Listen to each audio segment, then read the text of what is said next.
Hi, I'm Lynne with Softsquares. Today I'm going to show you how to make block 9 from the Make It Merry quilt.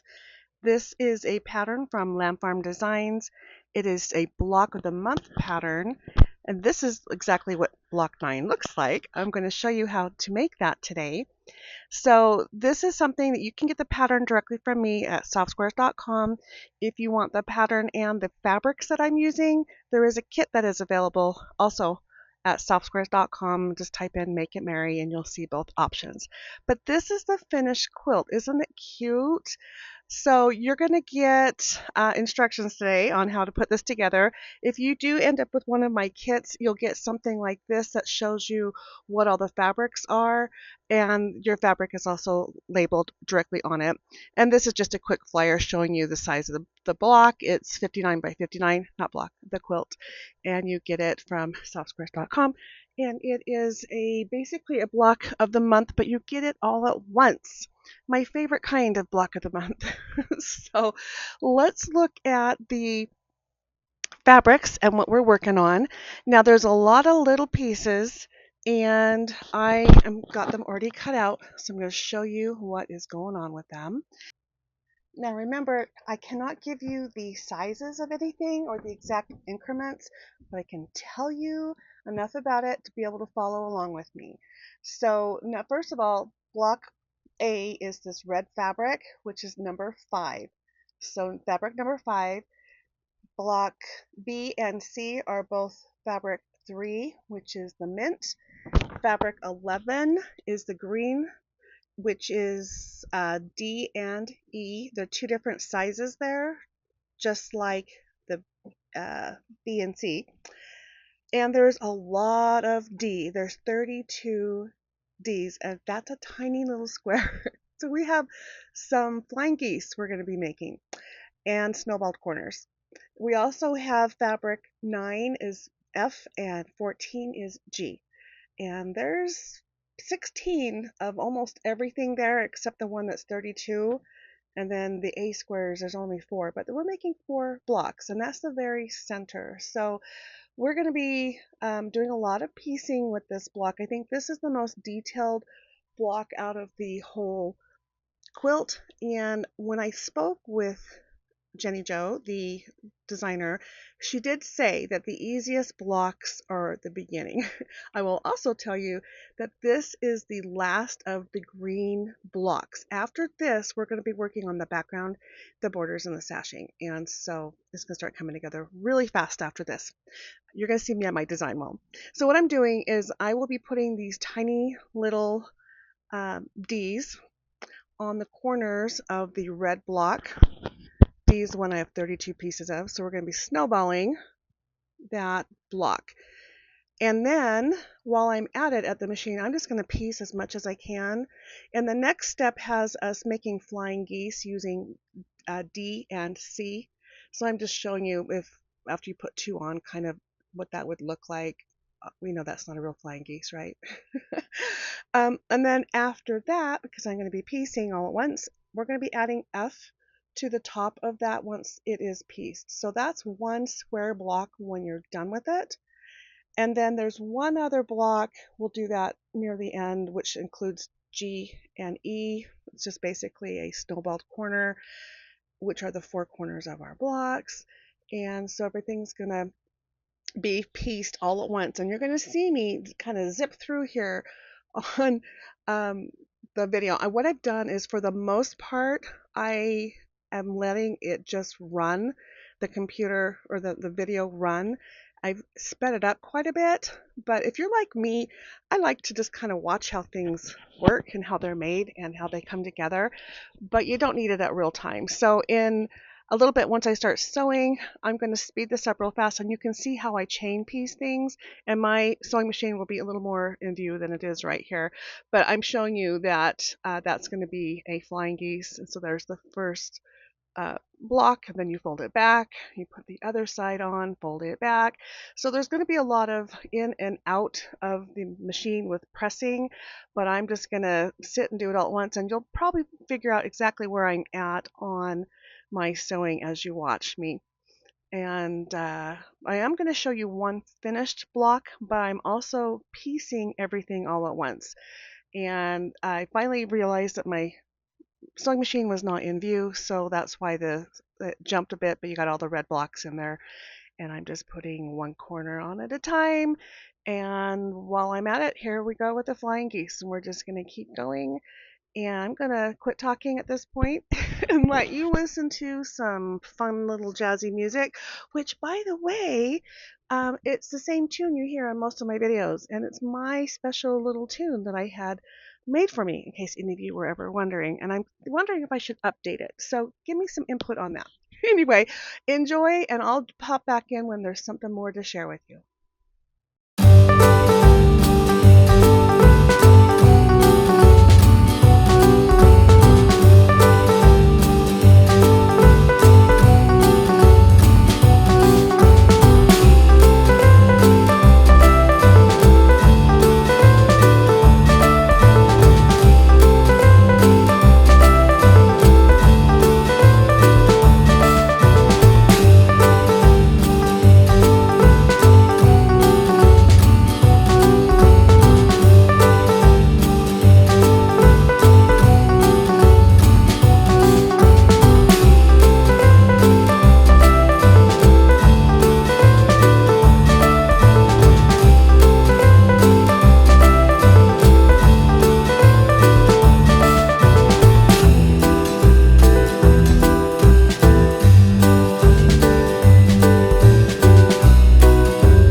pretty cool.